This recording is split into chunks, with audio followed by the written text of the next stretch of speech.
Well, I got a good story for you guys. I know you guys love my stories. Yes. So You would. Exactly. Well, there's always something. So I've been helping out in the company I work for, and I don't get a bunch of details, but we lost a manager. So they asked me to kind of dual manage another location temporarily until we find somebody.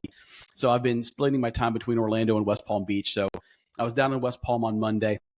And I kind of like it because one thing I love about my job, and I don't get the opportunity to do it very often, is actually work with homeowners. We have a homeowner element, a kind of a retail element to my business. And a lot of times I get stuck in the weeds and I don't really get to walk with customers.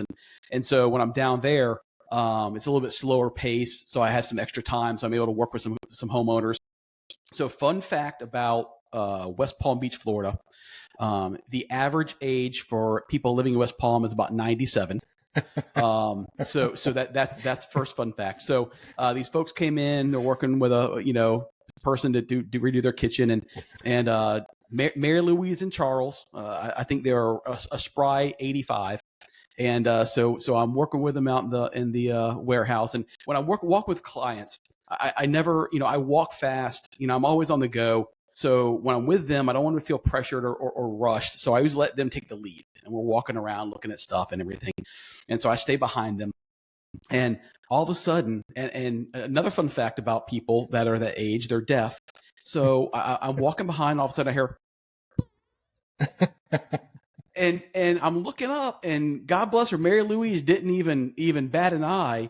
And this woman crop dusted me for about 45 minutes, about every literally about every 35th step. She's fucking ripping it left and right. And Charles, either he heard it and didn't, just ignored it, or he's so used to it. So I spent literally 45 minutes getting crop dusted by an 85-year-old West Palm Beach lady. So I hope you laughed the whole way though. Come on. I did. I kept cracking up. I'm like, and sadly I can't make this shit up. And so super nice people, very sweet, but yeah, just fucking ripping farts left and right. So that was my. You know what? They probably knew, but they don't give a shit. Oh so. yeah, they literally didn't. No give a pun shit. intended. Exactly, they literally didn't give a shit. That when they were done, they got into their Rolls Royce and left. So whatever. I hope you made the sale.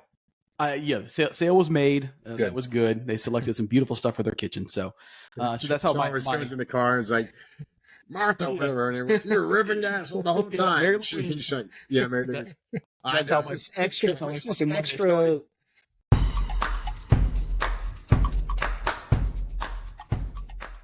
Did I tell you guys I had to call 911 on a homeless dude? No, you All didn't. All right. So let me paint the picture for you.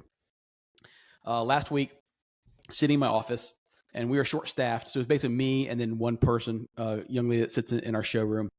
And all of a sudden I hear her go, Matt.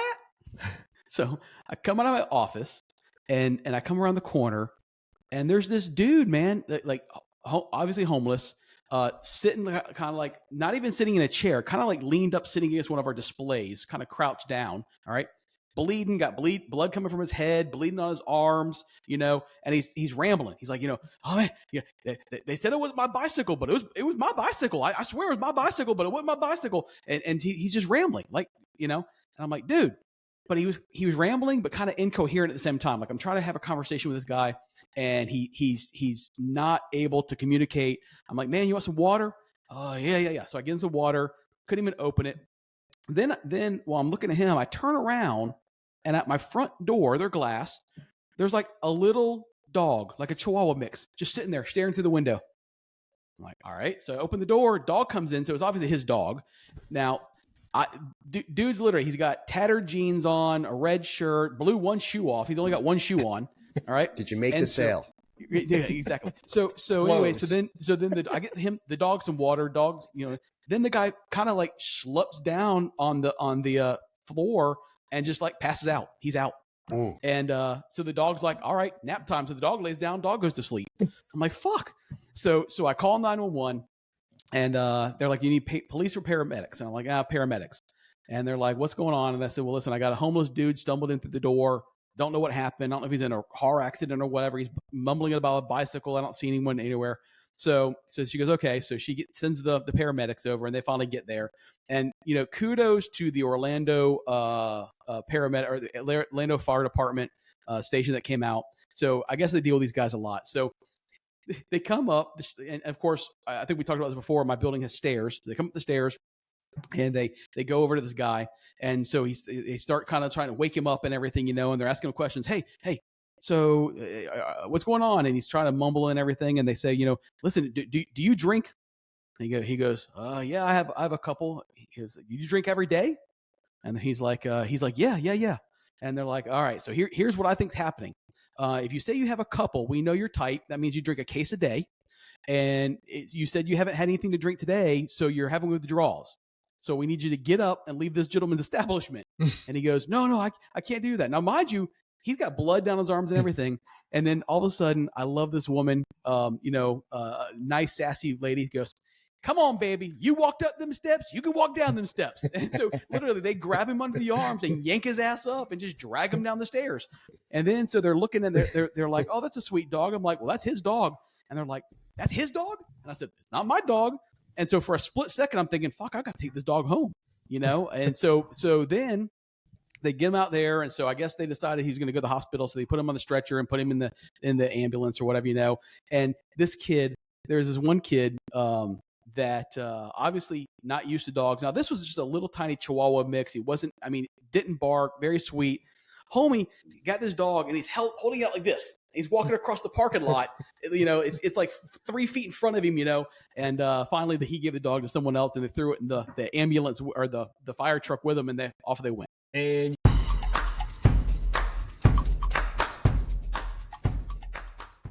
so first of all, I got one funny story. And I got one rant. So you'll have to, I'll get on my soapbox. I'll do the story first. So we're out in Vegas where we stayed at the Aria Hotel. And of course, when you're at these big corporate events, they bring in keynote speakers, they bring in all different kind of stuff. And of course, every evening, you never leave the hotel. I mean, it sounds like it's fun and it is fun, but you're literally going from 7 a.m. until 11 o'clock at night because they'll do, dinner is there at the hotel. Then they have an after party and they do different stuff. One night they did one of the silent discos. Another night they just brought in a band. So they do different things. So, and of course, it's business casual during the actual seminars and everything during the day. And then it's a little more dressy at night. So I always wear a suit. So the night of the silent disco, it was kind of like neon themed. So I'm wearing, black suit jacket, black suit pants, and I had a bright pink shirt that I was wearing.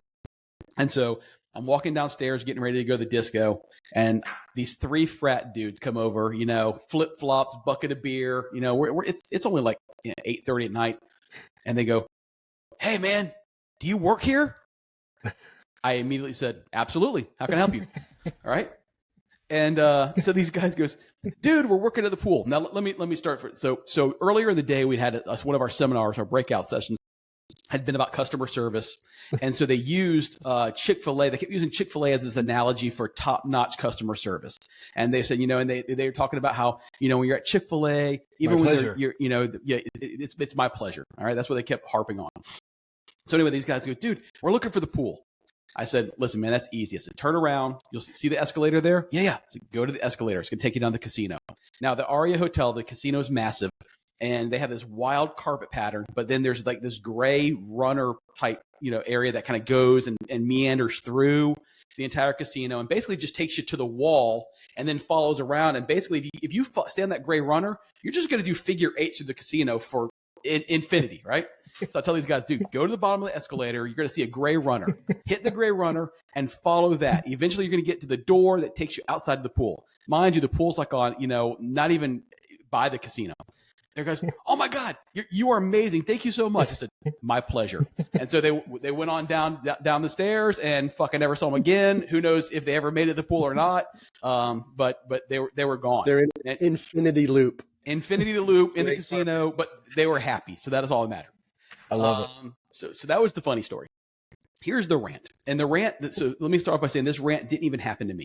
So we've been in Vegas for 4 days. First of all, there is no, so coming from Orlando, all right, I'm used to seeing a lot of people that are very, very happy coming into Orlando because they're going to spend a week at Disney or whatever else, and they're very tired going home. I'm used to that. But the Las Vegas airport, there is no bigger swing than excited, people coming in and like loathing and a shame when they're going home. I mean, it's mind boggling. So I'm sitting on the plane and I'm waiting, and one of my coworkers, it was on the plane. He had an aisle seat. We both were lucky enough with Southwest. You have to check in 24 hours in advance, and you get assigned a letter. It's not like Delta where you have a seat. So, you have A grouping, then B grouping, and then, people that don't plan ahead end up in C 60 or whatever. So we're sitting on the plane. We were both in B. All of a sudden, the C's start rolling in, and literally the last 6 people on the plane were a family. Okay. It happens. There's no seats left other than middle seats. All right. Now, let me start off by saying, guys, for those listening at home, check us out on YouTube. You'll see I'm not the fattest guy in the world, but I am fat. All right. So I'm not fat shaming anybody. All right. Let me start off by saying that. I'm not pointing fingers. All right. But I'm a big bone boy, and I've been that way my whole life. I'm fluffy times 2. All right. It's called Husky. It's Husky, yes. Listen, and I shopped in the JCPenney Husky section my entire life from the friggin' age of 5. So I look up, and here comes homie down the aisle, and he was every bit of 500 bills, if not more. Ooh. All right, big boy. Dude, there's no seats left. It's middle seats, right? And so I look over, and there's a seat between my coworker and someone else because he's in the aisle. And I said, oh, no, this is not going down. And so the stewardess goes over and asks my coworker, hey, can you get up or whatever, and let the gentleman sit down. And so he sits down, and this dude is literally 8 inches into the next seat over. I mean, and my coworker was trying to be cool about it, but he was, man, I can't fit. I can't even sit down. So they literally, we sat at the gate for probably 45 minutes. While they're doing, freaking shuffling the pieces and parts, trying to figure out where to put everybody. How embarrassing. Dude, it's got to be embarrassing. And I've legitimately felt sorry for the guy. But here's the thing, man. If you are that size, I know if I was, be courteous. I mean, shit, dude, buy 2 seats, or at bare minimum, check in on time so that way you get an earlier thing. Or they offer, I mean, I get it, it's $50, but if you don't like your number in the lottery, the seat lottery, you can pay $50. It's like $49.95, and you're guaranteed A1 through 15. So at least do that. That way you're the first person on the plane, and you can find a seat where you're comfortable or whatever else. So, I mean, listen, I'm not fat shaming. I'm a big boy, but be courteous. That was my rant. It's because we were supposed to leave at like 6:45. We were supposed to leave at 4:45, and we didn't roll out of there until almost 5:30. It was almost 1 o'clock in the morning when we landed coming out of Vegas. So I'm like, that was come a on. long story. You're starting to tell stories like my wife.